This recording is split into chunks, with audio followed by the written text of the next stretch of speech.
What exactly does middle class mean? Most people used to believe that having a house, a white picket fence, 2 weeks of vacation time, 2 children, and the means to send those children to college was a sign of success. But is it? Welcome to Abon V. In today's video, I'm going to be telling you about 6 signs that you've made it to the middle class. So stick to the video, keep watching, and let's dive in.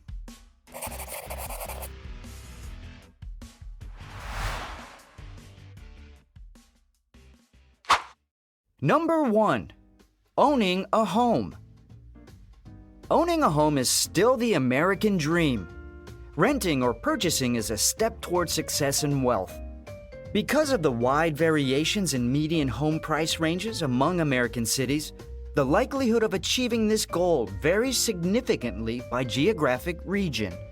Owning a house has always been a significant dream among middle-class people.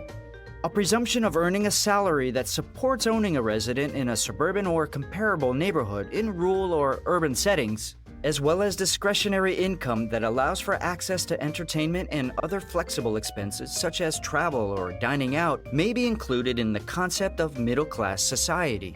While it's commonly considered that middle-class families earn enough to cover basic needs and save for retirement, a growing number of this section of the American population is also living near the poverty line. Home ownership remains an aspiration, as President Barack Obama described it in a 2013 speech in Phoenix as the most tangible cornerstone that lies at the heart of the American dream, at the heart of middle-class life. While purchasing a home is a significant investment with significant upfront costs, numerous long-term benefits are not always obvious. Aside from having a place to call home, buyers gain equity, have predictable housing payments, and enjoy a variety of other benefits. While it may appear difficult at times, the numerous advantages of owning your own home make it all worthwhile. Number 2. Owning a car. Having a car provides greater mobility, as well as the luxury of avoiding the constrained schedules and claustrophobic conditions provided by public transportation options such as buses and subways. Once again, the cost of cars, as well as the type required, varies greatly. A used Hyundai will suffice for one driver. For another, purchasing a brand new BMW represents achieving this goal. Middle-class families have enough disposable income to enjoy minor luxuries such as vacations or dining out, but they must rely on borrowing for major purchases such as homes and cars. It saves time. Owning a car can cut the time you spend queuing, jostling for space in a bus, or looking for a bike in half by simply opening your car door, turning your engine on, and driving away. The middle class also gets to enjoy freedom. Having a car means not having to deal with people invading your personal space.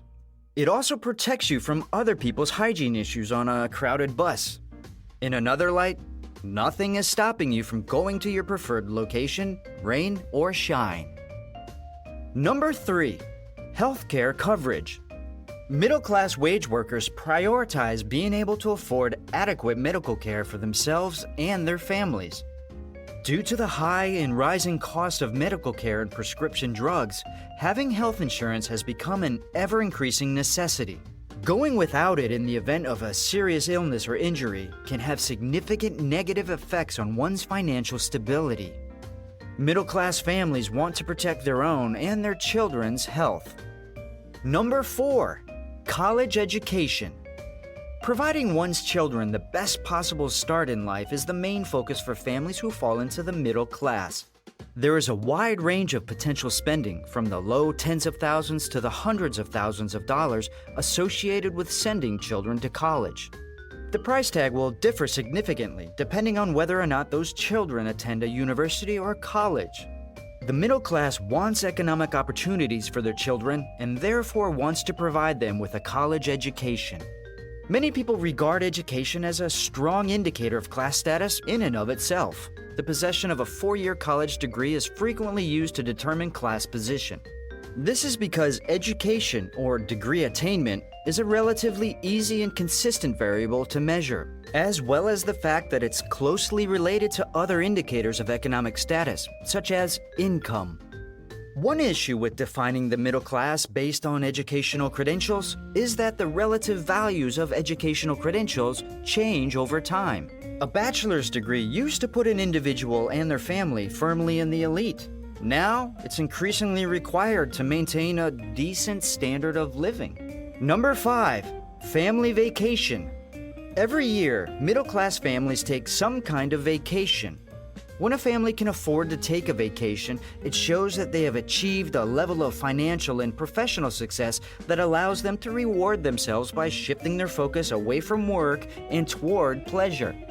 Do you recall that one summer vacation or that one family trip as a child that was etched into your mind as one of your best memories ever? That was how you started your journey as a middle class. It's obvious, but vacations are fun.